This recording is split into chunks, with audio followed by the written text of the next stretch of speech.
Okay, so today we're going to do something pretty easy. We're going to be changing the oil in this Generac 11 kilowatt generator.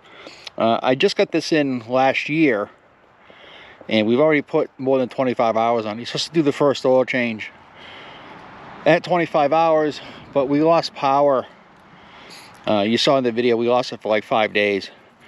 And it's a different procedure to change the oil when you're on the generator than it is if the generator's not running. So I figured I'd just wait until, we got power back, because it is a brand new generator and the oil was brand new anyway. So here's the generator.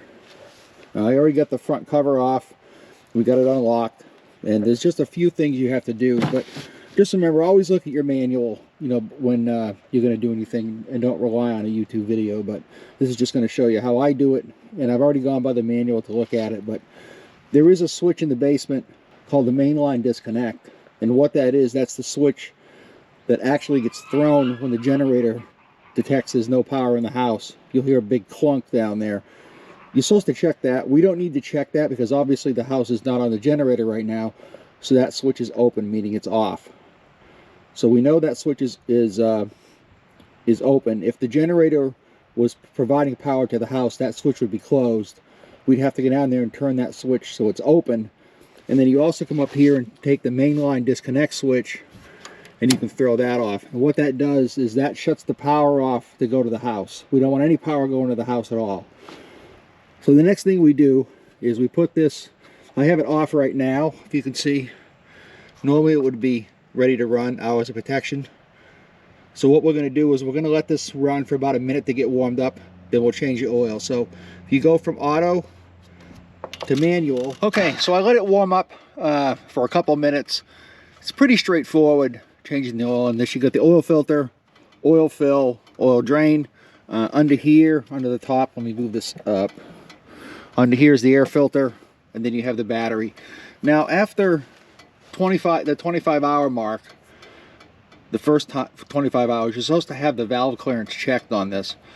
So I called the company to come out and do it, because I don't know if that's going to void my warranty if I do it.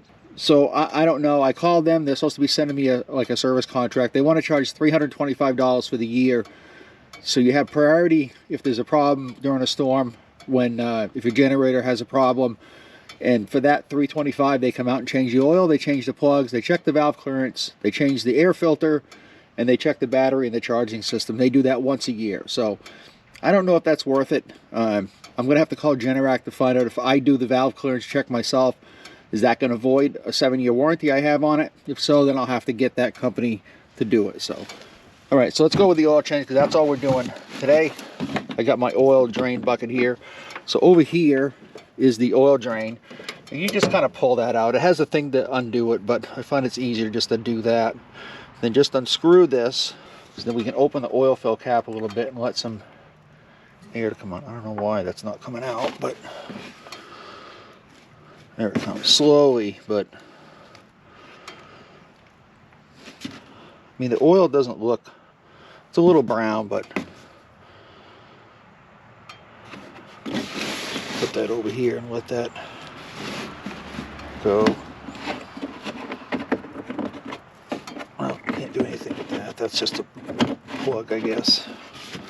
So I'm not sure why we're not getting a whole lot of oil coming out of this. There's only a 1.7 quarts or 1.6 liters of oil in here. And I did check it after we had the power supply, and I was down about half a quart maybe. So we used the half a quart in 5 days.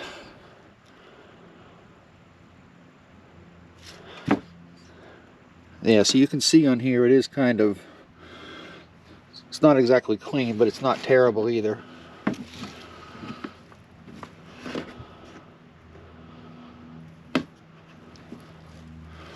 Let me get this rag up here.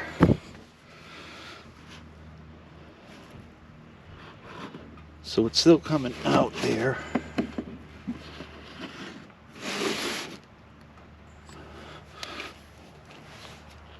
All right, so I need to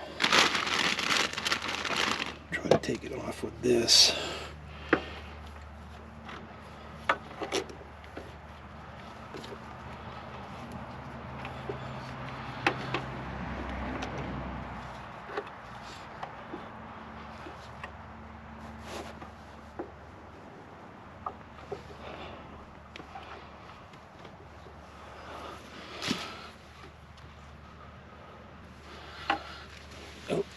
put that there. So it's draining, but it's slow. So we'll let that drain for a little bit, and I'll be back. Okay, it's almost drained out. It's taken a long time just because that drain hose is so low, and it's, you know, I have to tip it down a little bit. So here's the Generac oil filter. I'm pretty sure you could probably use, you know, maybe an automotive filter. I don't know. I haven't really checked into it, but the part number is 070185ES, and I believe it's the same oil filter from the 7 kilowatt all the way up to the 22, maybe even the 26 kilowatt one. But anyway, just check your manual. It'll tell you what part number it is in your manual. And the oil that you use is 5W30. I just bought a kit that had the oil change for, I think it was $41 for the synthetic oil. It's full synthetic, 5W30, 2 quarts of that, and the filter. So, you know, 40 bucks, 42 bucks, whatever that runs, not too bad. Now the next oil change I don't have to do until 200 hours. It's the first one that's 25 hours. Then the next one is 200, then 400. Of course, if you're running it a long time in the wintertime, you should check it every day. I didn't check it every day because it's brand new, but I probably should have shut it down every day for a few minutes to check the oil, but I figured I was good to go since it was brand new. So if we ever have a big storm again, I'll let it go 24 hours and I'll, you know, check the oil after that. Because like I said, we burned about a half quart of oil in those 5 days, so it does burn a little bit. All right, I'll pick this up when it's fully drained. Okay, so we're back with this. So it took a little bit of time to drain this just because of the way this hose is. I'm not really too keen on this, the way they have this hose. It would have been nice if this thing was kind of elevated a little bit off this, you know, in this enclosure. Oh, I got to put that other thing back on, whatever I did with it. All right, so we'll stick this back up here where it belongs, keep it out of the way.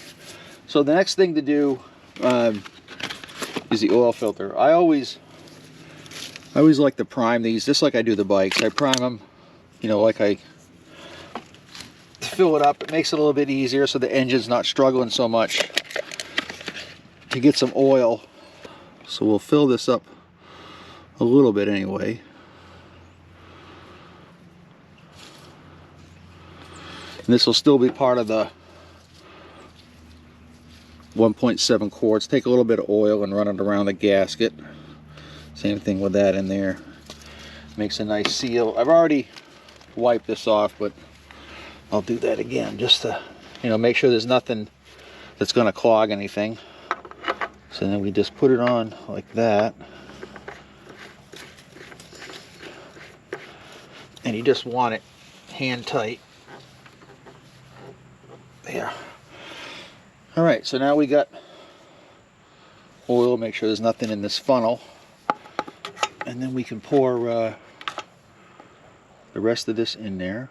So I'll pour about half of the other quart in.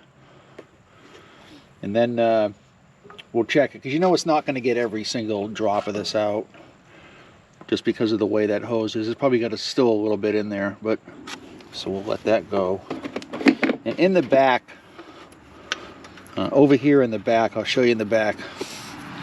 So if we get up here, there's a dipstick right here, all the way in, and then we'll look at it.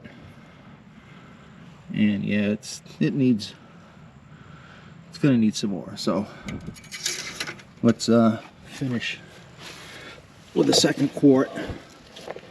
Okay, so we checked it again after starting. I don't know if you can see it, but it's, the crosshairs are right there, the top of the crosshairs. So this actually little ring right there means it's full, and it's just below that. So we're going to leave it right there for now. Okay, so I think we're good. I cleaned this off a little bit, tried to get, you know, everything, some stuff off, because you want to not let it get too filled with stuff with bugs. Okay, so we got everything buttoned up. Everything looks good. We're going to let it run for another minute or so.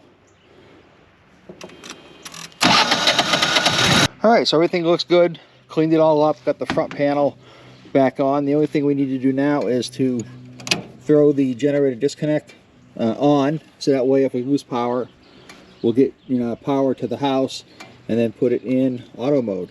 So now if I went down and threw the main breaker on the house, this would kick in and we'd have power. So all right, so that is going to do it for this video.